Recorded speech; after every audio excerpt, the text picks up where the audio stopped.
Ya, kembali lagi bersama kami di One on One bersama Pak Benny Hernedi AMD, PLT Bupati Musi Banyu Asin dari Sumatera Selatan. Dan kalau tadi di segmen awal kita bicara mengenai masa kecil dan juga tentang Palembang dan Sekayu Musi Banyu Asin.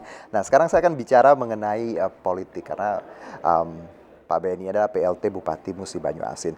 Pak Benny, kita lanjutkan. Sebelum Anda terjun ke dunia politik, saya juga sempat baca katanya Pak Benny ini sempat mencoba banyak pekerjaan gitu. Boleh diceritain, Pak? Sesuai dengan disiplin ilmu, saya memang dulu cita-citanya jadi penterjemah ceritanya. Ya, sekarang saya kuliah bahasa asing, bahasa Inggris, sedikit bahasa Perancis, jadi saya sudah pernah jadi semacam pemandu wisata, tour guide. Kemudian saya pernah membuka sebuah yayasan untuk lingkungan hidup. Akhirnya saya berlabuh ke kebun kelapa sawit. Pulang ke kampung halaman itu saya lihat ada potensi banyak lahan. Saya buka kebun bersama orang tua saya. Yang akhirnya saya ke politik. Tapi terakhir profesi saya sampai saat ini saya masih mengusahakan kebun pribadi ya, tidak besar untuk skala keluarga, cukup lah. Jadi masih ada bisnis ya sekarang? Masih ada di situ. Berarti dulu juga sempat jadi pemandu wisata, aktivis lingkungan hidup seperti itu ya? Musitur, oh iya. Ya, di Sungai Musi itu saya hafal itu titik-titik. Saya pernah ikut Pak beberapa kali Pak. Kalau lagi ke Palembang ada acara musitur. Dan di sana kan biasanya kalau di kapal kecil itu ya, ada pemandu. Oh Bapak itu? Saya pernah tahun 2000-an saya itu yang bawa tamu hilir mudik Sungai Musi itu ke Pulau Kemarau saya. Makin kangen saya sama Palembang. Iya, di sungai. Baik, Pak. Kalau bicara tadi kan sempat mencoba banyak pekerjaan gitu. Akhirnya ke politik. Tentunya kan ini kan turning point yang cukup luar biasa kan, dari pemandu wisata, cuman bisnis segala macam, akhirnya mau ke politik. Kenapa, Pak? Dalam perjalanan hidup saya selalu diberi dua pilihan. Dan saya harus memilih. Nah, saya pada saat itu dihadapkan pada apakah lanjut sebagai pengusaha, wira swasta atau ke politik. Saya pilih politik. Saya total ke situ. Terkesan tidak diurus malahan yang saya tinggalkan, saya totalitas ke politik. Kalau ada yang bertanya kenapa saya memilih politik, tentu karena keinginan saya setelah melihat situasi kondisi di lapangan. Karena seorang yang dari kota tapi lahir di desa, tapi kembali lagi ke desa, ke kampung halaman, saya lihat perlu banyak yang dirubah dan saya pikir jalannya itu bukan menjadi pengusaha tapi menjadi politisi. Maka saya bergabung di partai politik hingga saya lanjut sampai saat ini. Kata orang saya ini politisi. Ya karena saya konsisten itu, malahan yang lainnya tidak. Karena ini Anda punya mimpi banyak hal yang harus dirubah ya untuk menjadi lebih baik pastinya.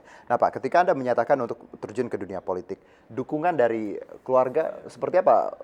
Istri, orang tua? Luar biasa ya. Sebagai politisi saya juga kadang-kadang galau juga.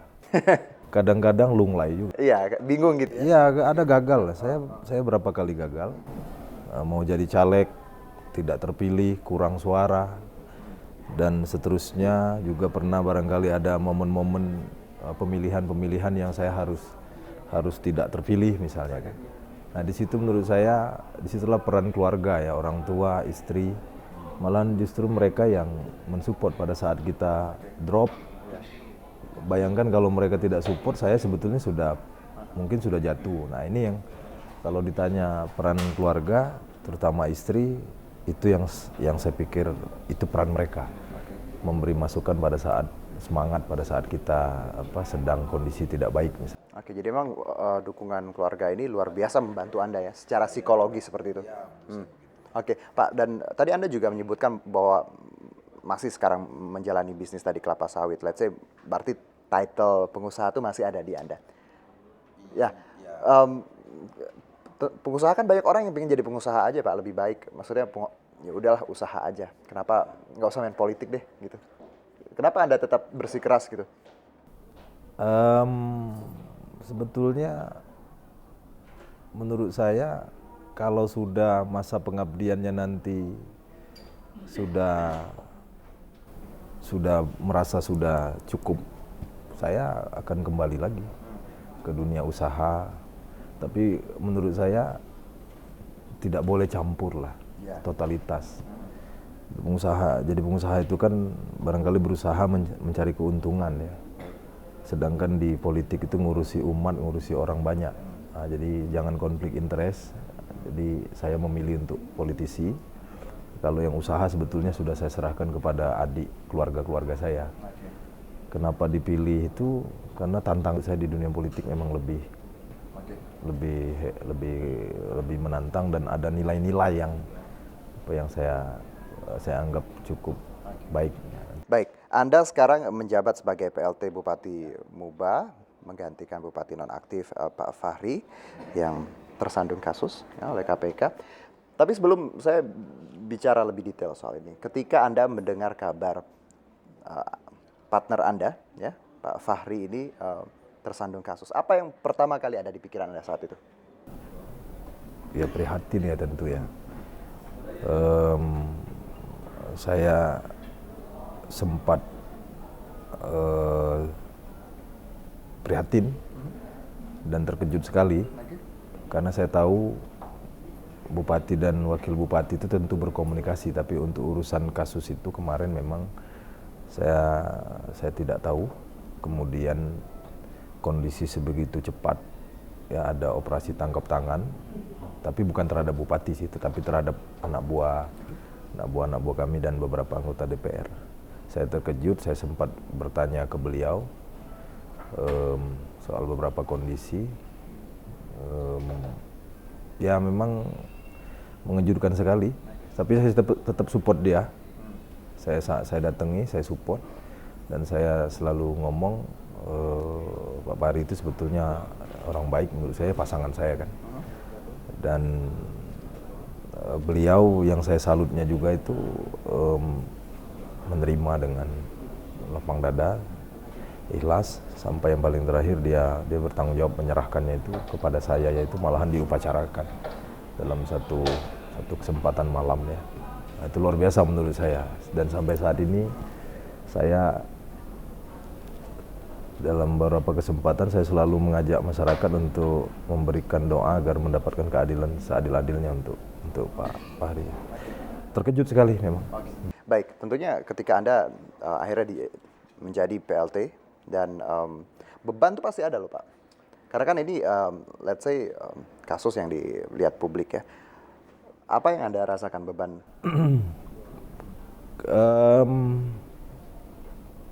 Krisis kepercayaan itu tentu muncul, dan itulah beban yang paling awal harus saya hadapi.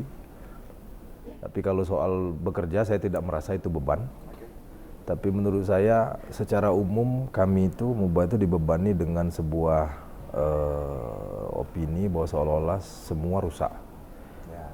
Nah, itu yang menurut saya yang tantangan yang saya hadapi sampai saat ini pun ya. Nah, saya jalani saja, saya tunjukkan keinginan dan semangat untuk berbenah. Oke. Nah, ini memulihkan kepercayaan publik kan bukan hal yang mudah Pak, karena kan ini publik pastinya mereka kaget dan juga tadi ada rasa tidak percaya. Nah, apalagi Muba sedang berkembang dengan pembangunannya yang tidak jarang kan, kita di nasional pun di Jakarta sering mendengar kata Muba dengan pendidikannya segala macam.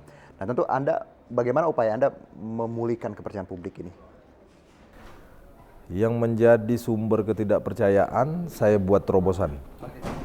Kemudian yang dalam hal-hal pelayanan publik saya beri kemudahan dan keyakinan kembali kepada publik dan dunia swasta. Dan itu saya kerjakan terus. Saya ajak masyarakat berdialog. Karena komunikasi harus dibangun, betul. Saya sekarang 3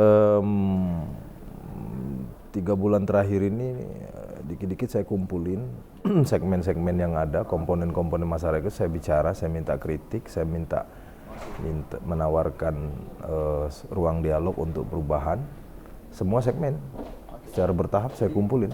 Sekarang ada berkala sepertinya. Oh iya, saya Ngobrol, kumpulin, dialog gitu ya. ngobrol di bawah pohon durian kalau istilah saya itu kan.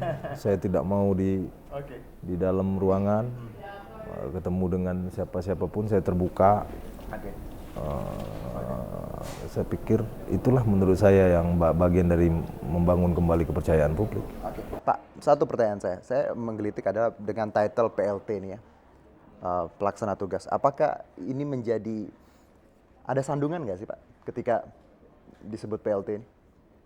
Semula ada, tapi setelah saya pahami aturan perundang-undangan yang baru itu kan di situ Undang-Undang 23 itu sudah jelas bahwa saya dengan wewenang, fungsi dan wewenang yang lebih besar. Di undang-undang yang baru sekarang kan apabila kepala daerah itu ditahan, menjalankannya itu disebutkan saya dan kepala daerah yang sedang ditahan itu dia dilarang. Ya sebenarnya itu kan memberi wewenang full kepada saya untuk langsung bisa bekerja tanpa harus halangan-halangan lagi.